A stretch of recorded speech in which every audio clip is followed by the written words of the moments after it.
Peoria, Arizona. Ichiro Suzuki went 0 for 4 the day Felix Hernandez made his debut for the Seattle Mariners in 2005.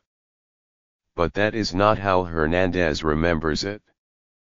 To him, Suzuki might as well have batted 1.000 every time he came up to the plate was a hit, Hernandez said by his locker on Tuesday at the Peoria Sports Complex. It was exciting. He could do a lot of things on the field.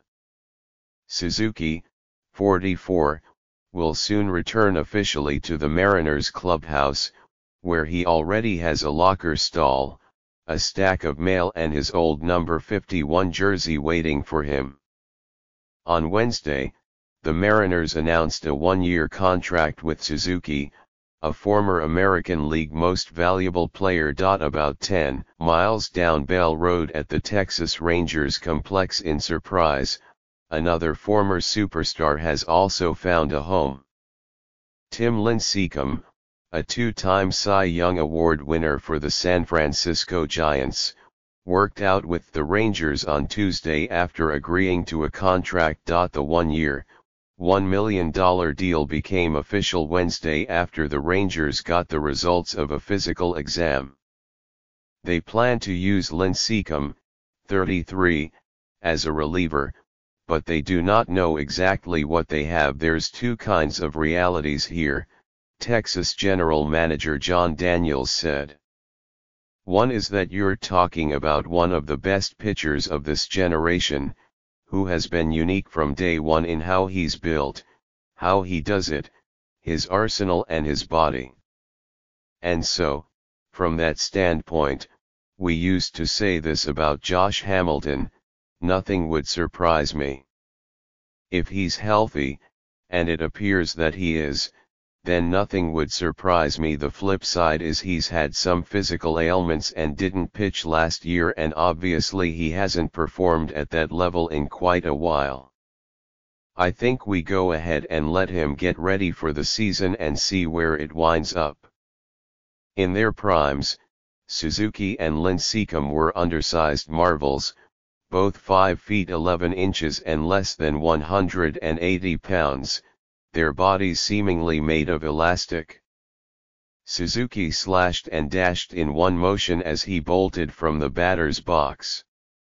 Lincecum twisted and whirled and launched his body at hitters, an impossibly long stride helping generate extraordinary power. Suzuki's MVP rookie season in 2001 coincided with the last playoff appearance by the Mariners, whose postseason drought is now the longest of any team in baseball, the NFL, the NBA, or the NHL. Seattle traded Suzuki to the Yankees in 2012, and in the last 5 seasons he has hit just .263.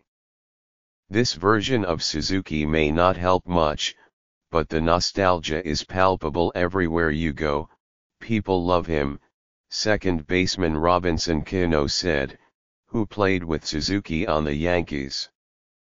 He's the man here. The things that he did here, it was something I don't think anybody's ever done. The resume is remarkable, indeed. In each season from 2001 through 2010, Suzuki collected at least 200 hits while batting above .300, winning a Gold Glove and being named an All-Star. He has 3,080 hits in the majors and 1,278 in Japan last year. In the second half, he hit pretty good, Hernandez said, referring to Suzuki's .299 average for Miami after the All-Star break. I tell you, man, he's not going to come over here and not produce. He's going to hit. The Mariners have a spot for Suzuki because Ben Gamel, another left-handed hitting outfielder, may miss 6 weeks with a strained oblique muscle. Another starter, first baseman Ryan Healy, had hand surgery last month, and Hernandez is just now throwing again after being struck on the pitching arm by a line drive on February 26. It is an ominous start for the Mariners, who used a franchise record 61 players last season and slumped to 78-84 amid a barrage of injuries.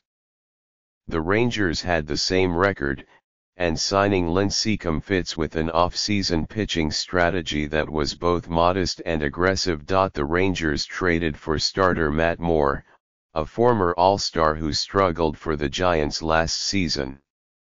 They signed reliever Mike Minor and will use him as a starter, a role he last filled for Atlanta in 2014. They signed the veteran starters Doug Fister and Bartolo Colon, plucked reliever Chris Martin from Japan and plan to give reliever Matt Bush a chance to start in a rotation that could, at times, include more than 5 pitchers. We knew we had to add from the outside, and looking at it from a budget standpoint, we tried to spread our dollars out a little bit, Daniels said. We needed bang for our buck.